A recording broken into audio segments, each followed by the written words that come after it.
defendant's present with counsel, and it's Mr. Fagenbush's case for the record, right, Mr. West? Yes, Your Honor. Ms. Devers, are you in fact going to change your plea this morning from not guilty to guilty? Yes, Your Honor. To properly do that, I have to swear you in order to advise you of your rights and ask you some questions about the case. If you would, raise your right hand for me. Do you swear or affirm to tell the truth, the whole truth, and nothing but the truth? I do, Your Honor. Thank you, ma'am.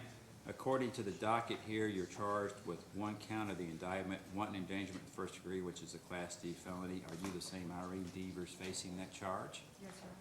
Mr. West, if you would, describe the proposed plea agreement, the Commonwealth's recommendation concerning sentencing. Yes, Your Honor. As to count one, the Commonwealth moves to amend to wanton endangerment in the second degree with a recommendation of 12 months. Okay. And I take it there's no restitution, nothing like that in the case? That's correct. Ms. Devers, is that in fact what you're going to plead guilty to today? Yes, Your Honor. All right.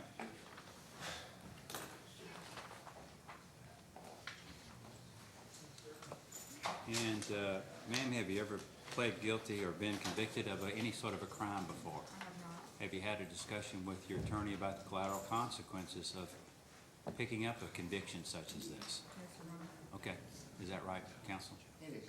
All right. And what is your full name for the record? Irene Devers, How old are you? 35, Date of birth? 22388, Home address?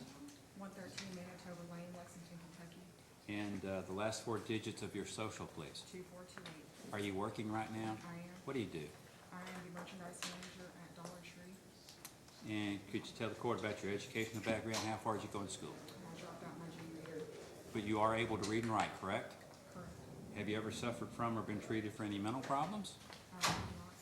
At this time, are you sick or ill in any way? I am not. Are you taking any drugs, medications, or under the influence of alcohol this morning that may affect your ability to understand these proceedings? I am not. At this time, are you ill or in any way impaired in your judgment? I am not. And ma'am, have you had all the time you need to speak with your attorney? Yes. Are you satisfied with your attorney? Yes, Your Honor. Do you have any complaints regarding her representation of you? No. Now, have you read or your attorney read to you a document known as a waiver of further proceedings with petition to enter a guilty plea? Yes, Yeah. Your Honor. Yes, it's right there on the podium. You may. She's already signed it. Okay. And you did go over this document with your lawyer, didn't you? Yes, Did I you did. read it? Yes. Do you fully understand it? Yes, Your Honor. Now, do you have any questions about that you'd like to ask me? No. And I'm flipping through this document, and on the back page, it not only includes your attorney's signature, but it has a place for the defendant to sign. Is that your signature? Yes, it is. Okay, I'll go ahead and sign it today. And turn it in to the court clerk. And that will be officially put in the record.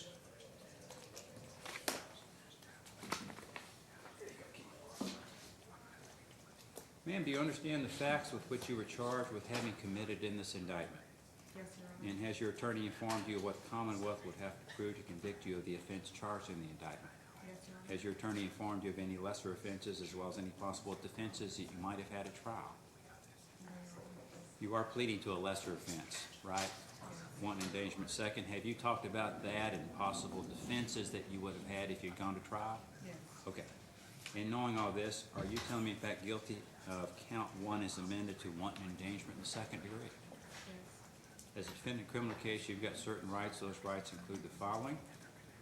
You've got a right to have an attorney appointed for you if you can afford one. You've got a right to a trial by jury. You also have a right to your trial to testify or not testify. You have a right not to incriminate yourself in any way. You also have a right to confront any witnesses the Commonwealth may call to testify against you. You have a right to compel witnesses to appear to testify for you at trial. You are presumed innocent, and the burden is on the Commonwealth to prove your guilt beyond a reasonable doubt. Had you gone to trial and been found guilty, you would have a right to an appeal. If you could not afford the cost of an appeal or an attorney, ma'am, those costs would have been furnished to you free of charge. Do you understand you have all these rights?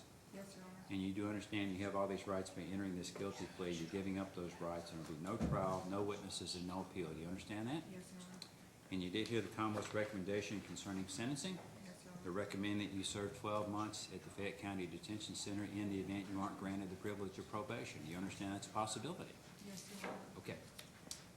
And at this time, are you on probation, parole, under threat of any other charges? I am not. Have any threats been made to you, any promises or assurances been made to you by anyone that if you came to court this morning and entered a guilty plea, that I would go easy on you, probate your sentence, or otherwise give you any kind of special treatment? No, Your Honor. Ms. Devers, did you in fact actually commit the crime here as amended that you're pleading guilty to today? Yes, Your Honor. You need to tell me in your own words, to the best of your recollection, ma'am, what happened in this case? I forgot a couple of times to give my child insulin. Okay. Your child is a diabetic? Yes. How old? He's 14? And you, how did you forget to do that? I thought he had taken it. I was at work. He said he had taken it, so I couldn't double dose him if he had taken it. And when his sugar was checked, it was normal. It was not high or anything. Okay. So I assumed that he told me the truth. All right. Mr. West, what says the Commonwealth about her allocution on the record about this case? That's sufficient, Your Honor. Defense counsel, anything you want to add for the record about this situation? No, Your Honor. Okay.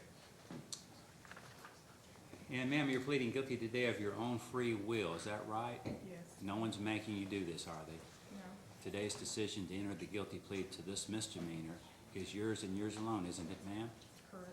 And knowing you've got the rights that I mentioned, which are contained in the document you've just reviewed and signed, and I'm sure your attorneys discussed with you, Ms. Devers, is it still your desire to give up those rights that you do have by entering this guilty plea and allowing the court to fix your penalty, ma'am? Yes. Okay.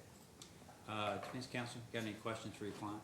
No, Your Honor. And you're representing her in this action by virtue of being her retained counsel? Yes, Your Honor. Do you have any reason to doubt the identity she's provided to the court today? No, Your Honor. Have you explained to her all of her applicable constitutional rights, including her Boykin rights? Yes, Your Honor. In your opinion, does she understand her constitutional rights as well as the nature of this proceeding being held? She does. And have you explained to her the elements of the offense contained in the indictment, the elements of any lesser included offense, as well as any possible defenses that she may have had at trial? In your opinion, does she fully understand all this? She does. Is this plea consistent with your advice to your client? It is. Do you feel the defendant's plea is made voluntarily, freely, intelligently, and understandingly? It is. Ms. Devers, do you agree with all the answers your attorney just gave me? Yes, Your Honor. Let the record reflect the court does find the defendant understands the nature of the charge against her, the elements of that charge, the elements of any lesser included offenses, as well as any possible defenses that she may have had at trial. The court further finds her plea is made intelligently, freely, and voluntarily, and that she intelligently, knowingly, and voluntarily waives her right to a trial by jury, privilege against self-incrimination, right of confrontation, right of appeal, and that there is a sufficient factual basis for the defendant's guilty plea. It's ordered that the petition be filed, defendant's guilty plea be accepted and entered. It's ordered and judged defendant is guilty of count one as amended to wanton endangerment, second degree, a class A misdemeanor. The court notes the Commonwealth's recommendation of 12 months. Entry of judgment imposing sentence is postponed and suspended pending a pre-sentence investigation. And to that end, why don't we put her case on for sentencing purposes on March the 29th? Is that doable? That's fine. Counsel, would you be available to be here that morning for sentencing? Ms. Devers, we're going to postpone final sentencing till March the 29th at 8:30. You'll need to be here that morning. As you walk away, you're going to pick up a packet of documents from that lady there at that desk. There's a number there you need to call. Okay. You play a role in filling out the paperwork to get this report done before your sentencing hearing, okay? Okay. In the meantime, be mindful of your pretrial release conditions.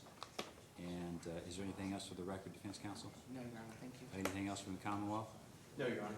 All right, thank you. See you on the 29th of March, okay? Thank you, Your Honor.